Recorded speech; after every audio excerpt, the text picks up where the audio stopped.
Hit and run प्रकरण ताजे असतानाच पुन्हा एकदा उरणमध्ये भीषण अपघात झालाय। उरण करंजा रस्त्यावर नंगेशहा दर्ग्याच्या पुढे आगरी कट्ट्याजवळ 8 सप्टेंबर रोजी दुपारी 1 वाजण्याच्या सुमारास डंपर व दुचाकीचा अपघात झाला। करंजा येथील 18 वर्षीय तरुणी दगडाने भरलेल्या डंपरच्या टायर खाली आल्याने तिची जागीच प्राणज्योत मालवली। अपघातात मृत झालेली तरुणी ही कोंढरीपाडा करंजा येथील असून तिचे नाव रितू संजय कोळी असे आहे। ही घटना समजताच उरण पोलीस स्टेशनचे वरिष्ठ पोलीस निरीक्षक श्री मिसाळ यांनी अपघात स्थळी जाऊन पाहणी केली। गेल्या कित्येक दिवसांपासून उरणमध्ये अपघाताचे सत्र सुरूच असून कोणाच्या तरी दबावाखाली येऊन उरण पोलीस गुन्हे दाखल करीत नसल्याची चर्चा सध्या उरणचे नागरिक करीत आहेत। उरणमधील सामाजिक संघटना अपघाताचे गुन्हे दाखल करण्यासाठी प्रयत्न करीत आहे। या घटनेचा अधिक तपास उरण पोलीस करीत आहे।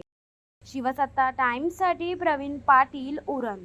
दे धडक बेधडक वृत्त देणाऱ्या आपल्या शिवसत्ता टाइम्स न्यूज चॅनलला लाल बटन दाबून सबस्क्राईब करा आणि बेल आयकॉनला क्लिक करायला विसरू नका।